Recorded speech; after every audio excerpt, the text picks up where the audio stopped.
Assalamualaikum warahmatullahi wabarakatuh. Salam sejahtera bagi kita semua. Shalom, Om Swastiastu, Nama Budaya, Salam Kebajikan.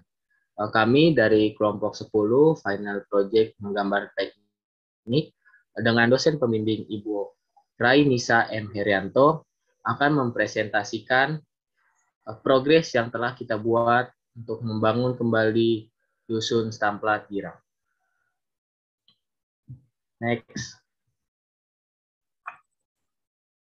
Desa Wisata Eco Coffee Stamplat Girang dengan moto Made from Us for You. Desa wisata kopi berbasis Eco Village yang tetap mempertahankan tiap detail kecil dari kultur dan budaya desa yang kami padukan dengan cita rasa nostalgia back to nature yang memberikan kesan tak terlupakan di setiap kunjungan. Next. Dalam ide yang akan kami presentasikan, tema yang akan kami berikan adalah Eco Coffee Village. Tema Eco Coffee Village ini kami dapatkan dari 3 konsep yang kami diskusikan. Yang pertama, kita ingin menjadikan coffee sebagai daya tarik utama dari Desa Stamplat Girang yang akan dikelola sebagai desa wisata. Yang kedua, kami juga ingin menjadikan desa ini bukan hanya sekedar desa pariwisata, namun desa yang maju, pintar, dan ramah lingkungan. Dan yang ketiga, kami ingin memberikan kesan kembali ke alam kepada setiap warga desa dan pengunjung yang ada di Stamplat Girang. Next. Dalam konsep Eco Coffee Village, kami sudah memikirkan tentang 4 aspek utama yang membuat sebuah desa dikatakan sebagai desa yang maju, pintar, dan ramah lingkungan. Keempat aspek itu mencakup bidang sosial, kultur, ekonomi, serta ekologi. Tentu dalam konsep desa wisata Eco Coffee Stamplat Girang, kami memikirkan inovasi-inovasi yang berfokus pada kultur dan budaya, infrastruktur desa, ekonomi desa, serta sustainability desa. Lalu, inovasi apa saja yang akan kami sajikan dalam konsep desa wisata Eco Village kali ini? Dalam inovasi yang akan kami berikan, kami membagi inovasi-inovasi ke dalam 3 kelompok besar, di mana masing-masing kelompok memiliki fokusnya tersendiri. Fokus kami ini mencakup dalam infrastruktur desa, ekonomi desa, serta sustainability desa. Boleh di next. Dalam infrastruktur desa, terdapat poin-poin sebagai berikut. Pembangunan kawasan coffee area, perbaikan jalan menggunakan sistem jalan berpori ramah lingkungan, sistem drainase atap atau yang bisa disebut juga dengan rain harvesting system, ada juga mikrohidro, serta dry composting toilet. Boleh next lagi. 1. Eco Coffee Area. Apa itu Eco Coffee Area? Eco Coffee Area adalah sebuah tempat di mana semua aktivitas kopi di desa terkumpul. Ini semua berarti mencakup dimulai dari pemanenan setelah hasil ditanam di kebun, di mana pengolahan juga tersebut dilakukan di Eco Coffee Area, serta penjualan terhadap pengunjung di Stamplat Girang. Lalu, apa saja yang ada di Eco Coffee Area ini? Eco Coffee Area ini akan menyajikan toko kopi desa dengan adat Sunda, serta gazebo-gazebo di mana kita bisa menikmati kopi sambil bersantai menikmati pemandangan. Lalu, di mana kita akan memasangkan Eco Coffee Area ini? Eco Coffee Area ini akan kami pasangkan pada area kebun tepat setelah kami atau kita memasuki Stamplat Girang tersebut. Lalu, apa sih keuntungannya kita membuat Eco Coffee Area?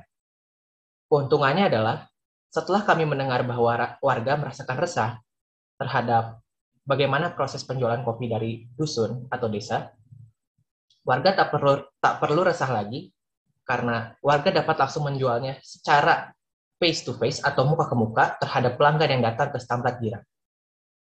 Warga juga tak perlu khawatir tentang penyimpanan tempat kopi setelah desa memanen hasil kopi mereka, karena toko kopi desa dengan adat Sunda ini juga akan dilengkapi dengan sistem penyimpanan kopi.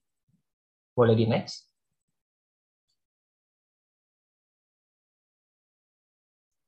Untuk infrastruktur yang kedua, kami menawarkan inovasi tentang sistem jalan berpori.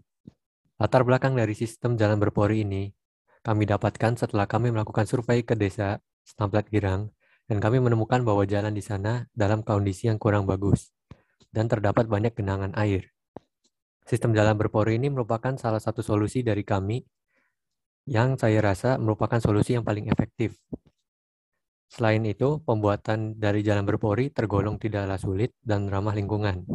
Seperti dapat dilihat di gambar, ilustrasi model dalam sistem jalan berpori itu menggunakan cor beton yang dapat menyerap air dan ramah terhadap environment atau lingkungannya. Ini adalah gambaran dari sistem jalan berporinya.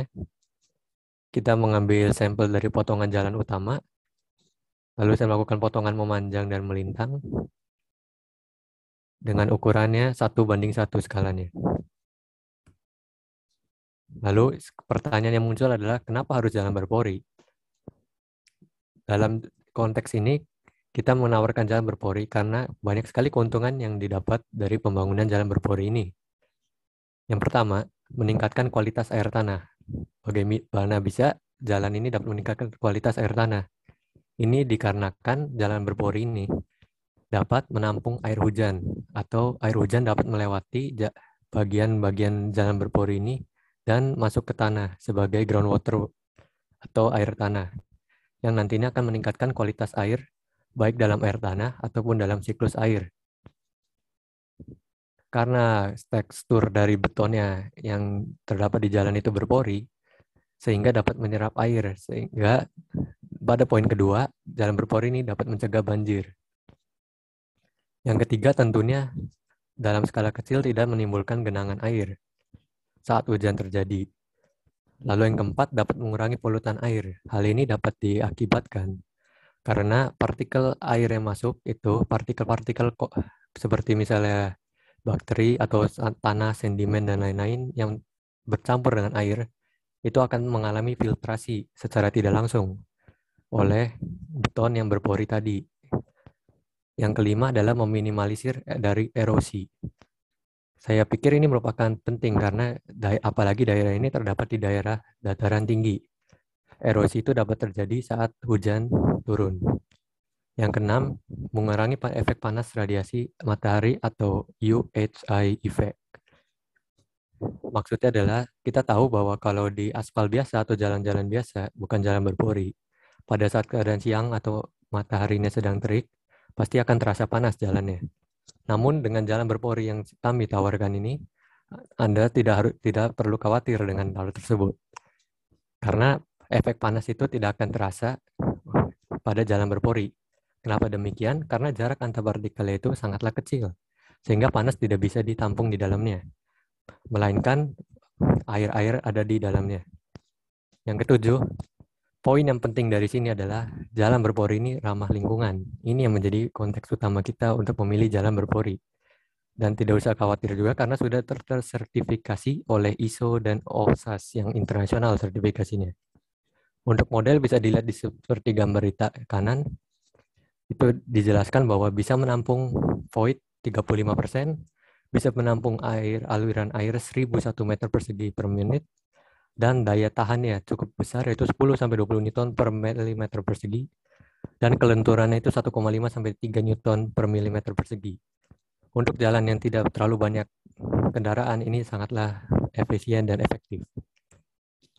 Ini selanjutnya adalah bukti kalau jalan berpori ini merupakan jalan yang sangat bagus pada jalan yang tidak terlalu banyak kendaraan. Di sini kita bisa lihat pada pengujian ini membuktikan kalau permeabilitas dari beton berpori ini sangatlah tinggi. Untuk beton yang nanti akan kita gunakan itu ada pada FAS 0,35 atau faktor air semennya itu ada di perbandingan 0,35. Ini adalah estimasi kasar dari harga material jalan berpori ini. Di sini saya menggunakan paving blocknya tidak semua karena masih kami pertimbangkan harganya yang cukup mahal. Jadi kami berpikir untuk menaruh paving block ini hanya pada pintu masuk saja untuk menambah estetika. Untuk sisanya kami akan menggunakan material biasa jalan berpori, yaitu menggunakan beton Lafarge Starmark Top Mix Permeable. Ini merupakan terobosan baru beton yang berasal dari Inggris, konkretnya. Jadi tinggal bentuknya seperti precast, jadi kita langsung tinggal pasang saja. Dengan estimasi harganya itu ada di 115.000 per feet persegi atau kaki persegi. Dan biaya maintenance-nya tergolong cukup murah, yaitu Rp2.000 per kaki persegi. Sebenarnya dibanding dengan harga material untuk jalan biasa, memang cukup mahal. Tapi menurut kami, dengan harga segini dan keuntungan yang diberikan, sangatlah worth it menurut kami. Selanjutnya untuk mikrohidro akan dijelaskan dengan rekan saya, Jos. Baik. Untuk poin berikutnya terdapat poin mikrohidro. Mikrohidro ini dengan nama lain pembangkit listrik tenaga air, kami telah mempertimbangkannya dengan sangat matang. Setelah kami melakukan survei dan pertimbangan juga perbincangan antar personal kelompok kami memutuskan untuk memakai ini. Kenapa? Karena setelah melihat dari kondisi air di Desa Setampat Girang, kami bisa mengatakan bahwa aliran air di sana lebih dari cukup untuk dipasangkan mikrohidro ini. Kami juga melihat faktor-faktor lain.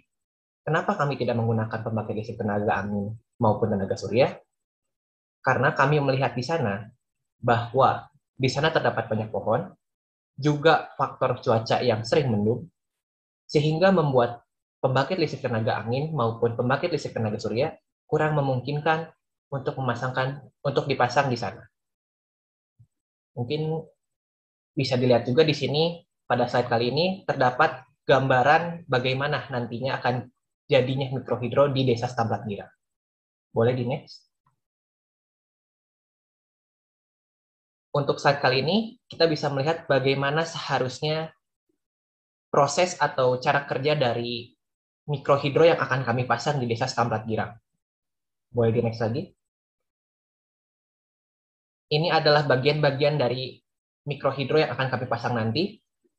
Juga detail-detail yang bisa kami berikan untuk sekarang. Boleh di next. Ini adalah alat-alat yang nanti akan dipasangkan juga dalam mikrohidro ini.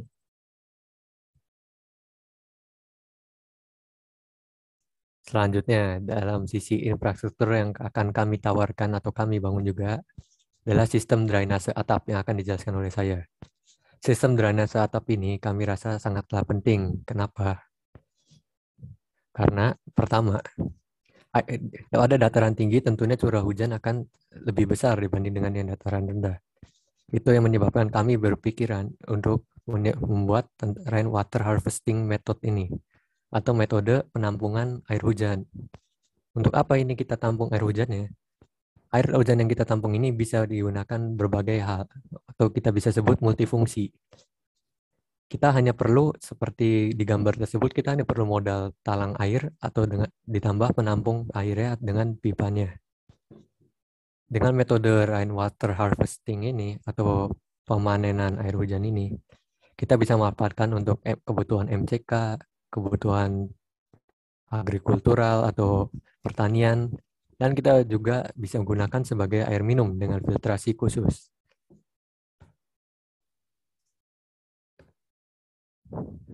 Ini sekilas dari apa itu RWH sendiri, yang tadi saya sudah jelaskan sedikit. Jadi rainwater harvesting itu atau panen air hujan itu mengumpulkan limpasan dari air hujan untuk disimpan dan digunakan nantinya. Itulah intinya. Lalu yang kedua, pengumpulan air hujan ini dapat dilakukan dengan sederhana atau maupun dengan kompleks. Untuk dalam pengembangan inovasi ide kami untuk desa ini, kami berpikiran untuk menggunakan yang paling sederhana karena kami mempertimbangkan dari fungsional, harga, dan juga sistem yang akan digunakannya. Ini adalah gambaran dari rainwater harvesting system atau sistem pemanenan air hujan yang komplit atau istilahnya ini yang paling kompleksnya.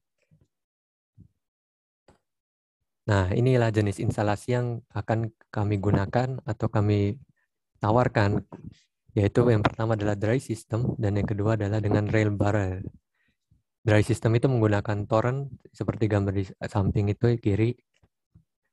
Dari atas talang air, kita akan mengalirkan dengan pipa dan ditampung di torrent tersebut saat air hujan datang. Dan yang di gambar kanan itu adalah versi lebih sederhana atau lebih ekonomisnya dengan drum air.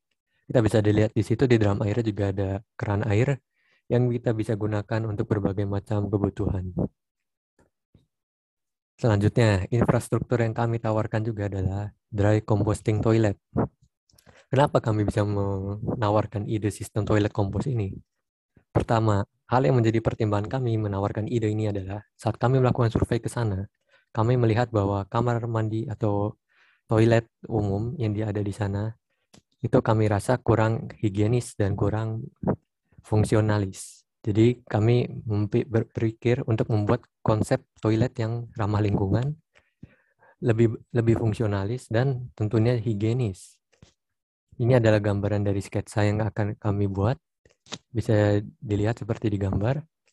Jadi toilet kompos ini tidak memakai air. Jadi kita udah menghemat air.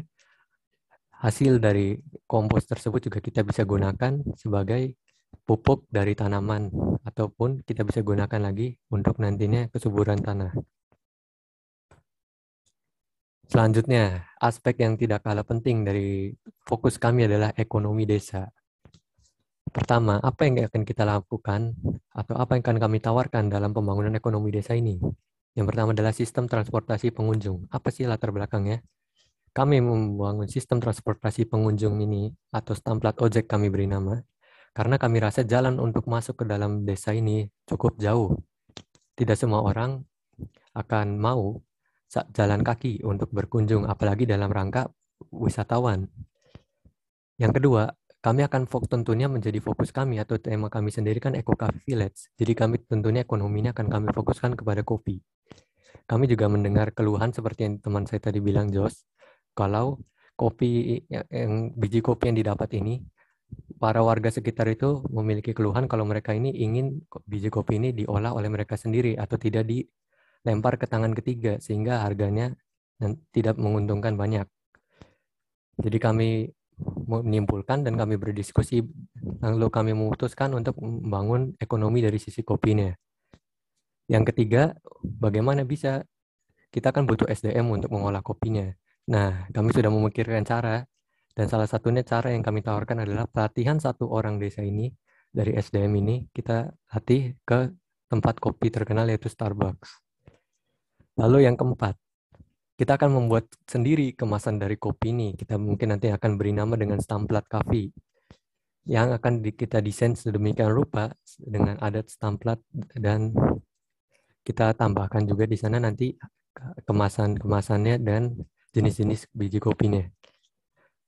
Lalu menjadikan kopi sebagai sumber ekonomi utama seperti yang tadi saya sudah bilang di awal. Yang terakhir adalah kami akan membangun penginapan atau guest house dengan kultur Sunda dilengkapi panorama pemandangan alam. Kenapa kami ingin membangun penginapan guest house ini? Kami saat melakukan survei di sana kami melihat kalau memang ada 2 rumah yang dipergunakan untuk sebagai guest house. Tapi kami merasa daya tarik dari 2 rumah guest house itu masihlah kurang. Sehingga kami berpikir untuk melakukan sedikit modifikasi pada rumah tersebut untuk menjadi seperti kultur Sunda yang kita taruh di depan kebun sehingga kita bisa melihat panorama pemandangan alam. Gambarnya ada seperti di situ. Untuk lebih detailnya akan dijelaskan oleh teman saya Reshuffle. Selanjutnya ada Stamplat Guest House. Nah, yang pertama itu adalah model satu lantai. Di model ini rumahnya cukup satu lantai dengan desain Sunda yang sudah terlihat seperti gambar, dan yang selanjutnya adalah 2 lantai, yaitu tepat sebelahnya. Next. Nah, ini adalah gambaran yang telah saya buat. Di sini juga saya telah mendesain furnitur apa saja yang dapat digunakan untuk rumah tersebut. Yang pertama itu yang di model 1 atau satu lantai, itu terdapat sofa di depannya, meja untuk kita nongkrong-nongkrong, dan di situ terdapat 2 kamar. Nah, masing-masing kamar itu terdiri dari 2 buah kasur king size untuk 2 orang dan 1 meja. Dan di belakang terdapat 1 buah toilet. Untuk model yang 2 lantai itu saya tidak membuat kamar satupun karena terbatas gambarnya, dan saya hanya membuat 1 buah toilet dan dua buah kasur. Yang pertama itu kasur untuk satu orang dan kedua itu kasur untuk dua orang di ruangan terbuka. Untuk furniturnya, next. Nah, untuk sofa dan mejanya yang terdapat di ruang tamu itu digambar yang di tengah, saya akan kira-kira seperti itu. Dan untuk kasurnya, yang kanan itu adalah kasur untuk dua buah orang, yang king size, dengan ukuran 200 kali 180. Dan yang satunya lagi di bawah kiri itu untuk satu orang, dengan ukuran 200 kali 120. Dan yang satu lagi adalah meja yang terdapat di kamar yang berada di model 1. Next. Selanjutnya, aspek yang kita akan bahas lagi adalah sustainability atau daya tahan dari desa. Apa saja yang akan kita lakukan? Yang pertama adalah budidaya hidroponik.